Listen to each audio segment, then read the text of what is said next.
Pernahkah kamu merasa hidupmu terlalu berat? Seakan setiap langkah selalu dihadang ujian, setiap doa terasa lama dijawab, dan setiap usaha seolah tak kunjung membuahkan hasil? Banyak orang mengira ketika hidup penuh ujian berarti Allah sedang murka. Padahal justru di saat itulah bisa jadi Allah sedang memilihmu menjadi hamba istimewanya. Karena ujian bukan tanda kebencian, ujian adalah tanda cinta. Rasulullah SAW bersabda, "Sesungguhnya besarnya pahala tergantung pada besarnya ujian.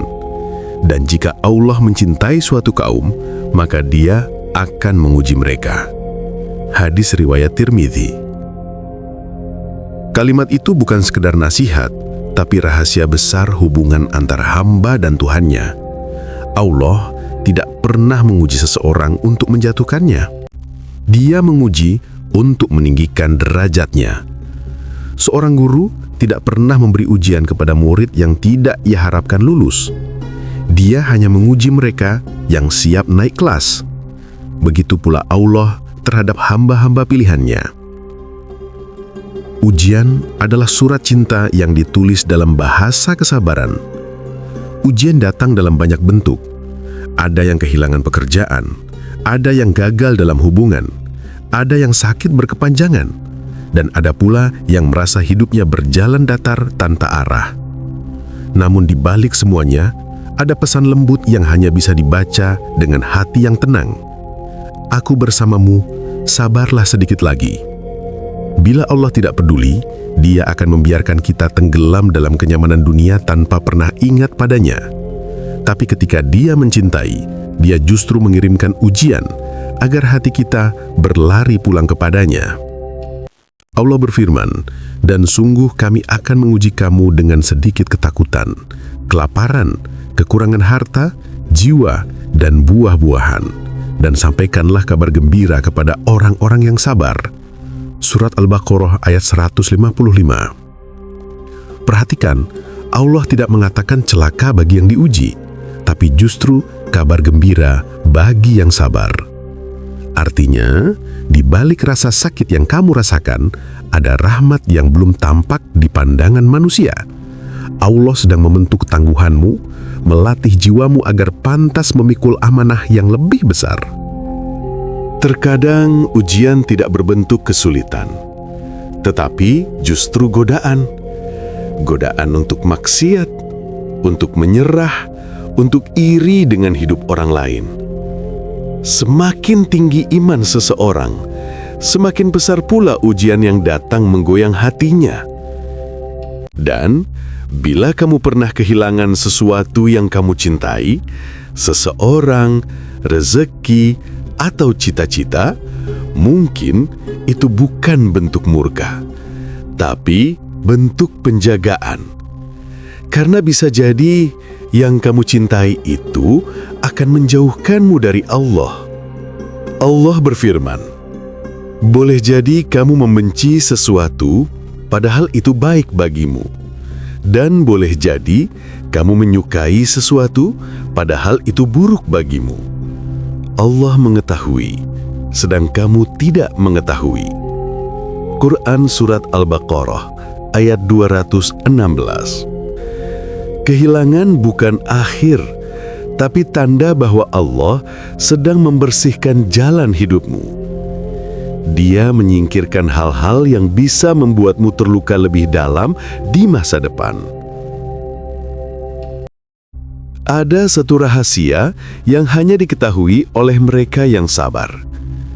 Semakin besar ujian, semakin besar pula pelukan Allah setelahnya. Setiap kali kamu sujud dengan air mata, setiap kali kamu menahan amarah saat teraniaya, setiap kali kamu tetap berbuat baik meski tak dihargai, semua itu tidak hilang begitu saja. Malaikat mencatatnya dan Allah menyimpannya untuk waktu yang paling indah. Kadang balasannya bukan dalam bentuk materi, bisa jadi berupa ketenangan, kebijaksanaan, atau doa yang dikabulkan di saat paling dibutuhkan. Kemudahan ibadah bukan kebetulan. Itu pilihan Allah. Beralih ke tanda kedua, kemudahan dalam beribadah. Mungkin kamu bukan orang yang hafal Al-Quran, bukan juga ahli ilmu agama, tapi setiap kali mendengar azan, hatimu bergetar.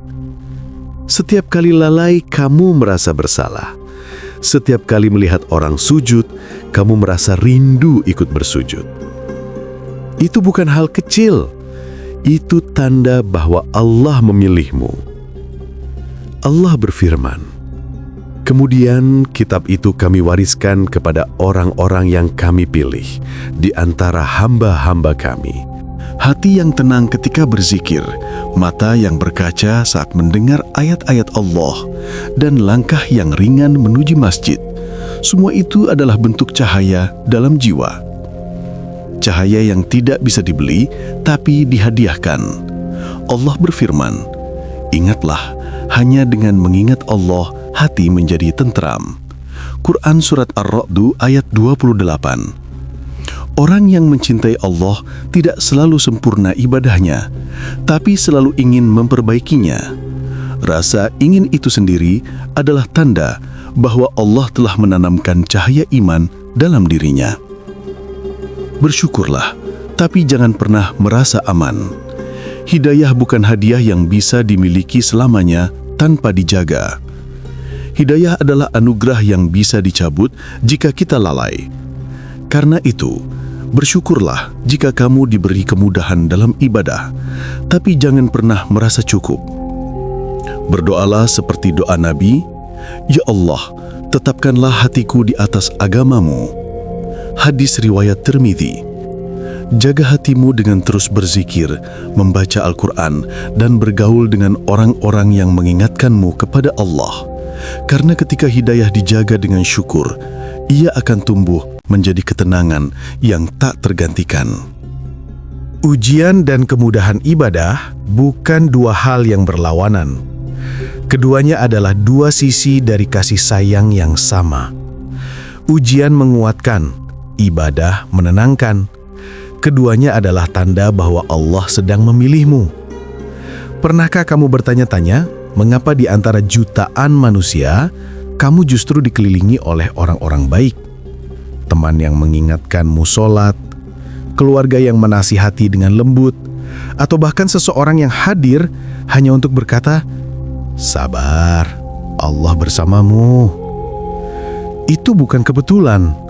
Itu penjagaan. Pelangi lingkungan baik bukan nasib, tapi penjagaan Allah. Rasulullah SAW bersabda, "Perumpamaan teman yang baik dan teman yang buruk seperti penjual minyak wangi dan pandai besi. Penjual minyak wangi bisa memberimu minyak wangi, atau setidaknya engkau mencium bau harumnya. Sedangkan pandai besi bisa membakar pakaianmu, atau setidaknya engkau mencium bau yang tidak sedap." Hadis riwayat Bukhari dan Muslim. Jika kamu memiliki sahabat yang mengingatkanmu untuk berbuat baik, itu bukan karena kamu beruntung. Itu karena Allah sedang menjagamu. Banyak orang tumbuh di lingkungan yang keras, jauh dari nilai Islam, tapi kamu diberi tempat di tengah orang-orang yang mengingatkanmu pada kebaikan. Itu bukti bahwa Allah tidak ingin kamu tersesat. Allah bisa saja membiarkan kamu berjalan sendiri, tapi Dia memilih untuk menempatkanmu di lingkungan kebaikan. Sebuah bentuk kasih sayang yang sering kita tidak sadari. Teman yang mengingatkanmu kepada Allah, mereka bukan kebetulan hadir. Mereka adalah malaikat tanpa sayap yang Allah kirim agar kamu tidak lupa arah. Keluarga yang mendukung ibadahmu, mungkin mereka bukan keluarga sempurna, tapi mereka menumbuhkan imanmu lewat hal kecil. Doa ibu, nasihat ayah, adik yang mengajak sholat, kesempatan menemukan majelis ilmu. Ketika kamu mudah menemukan guru, ustadz, atau konten Islami yang menyentuh hatimu, itu bukan algoritma media sosial, tapi algoritma rahmat Allah. Terhindar dari pergaulan buruk, Pernahkah kamu hampir terlibat dalam sesuatu yang salah, tapi tiba-tiba ada halangan? Mungkin kamu menyebutnya kebetulan, padahal itu tangan lembut Allah yang menarikmu menjauh dari keburukan. Ketenangan hati, karunia yang tak semua miliki. Di dunia yang penuh kebisingan, ketenangan adalah kemewahan spiritual. Banyak orang kaya, terkenal, berpendidikan tinggi, tapi hatinya gelisah. Sebaliknya, ada yang hidup sederhana, tapi wajahnya tenang, tidur nyenyak, dan selalu bersyukur. Itu tanda istimewa. Allah berfirman, Huwallazi anzala as-sakinata fi qulubil mu'minin liyazdadu imanan maha imanihim. Dialah yang menurunkan ketenangan ke dalam hati orang-orang mukmin agar keimanan mereka bertambah di atas keimanan mereka yang telah ada. Quran Surat Al-Fatah ayat 4. Ketenangan bukan hasil dari keadaan luar, tapi keadaan dalam. Bukan berasal dari dunia yang kamu genggam, tapi dari hati yang Allah jaga.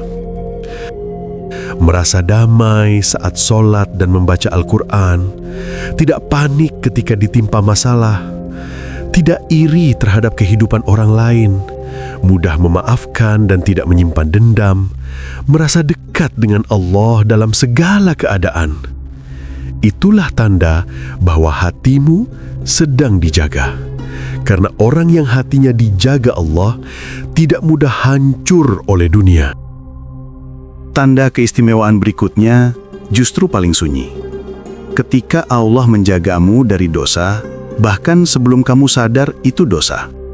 Pernahkah kamu ingin berbuat salah, tapi tiba-tiba sesuatu menghalangi? Entah kamu sakit, ada urusan mendadak, atau tiba-tiba merasa takut. Itu bukan keberuntungan, tapi perlindungan.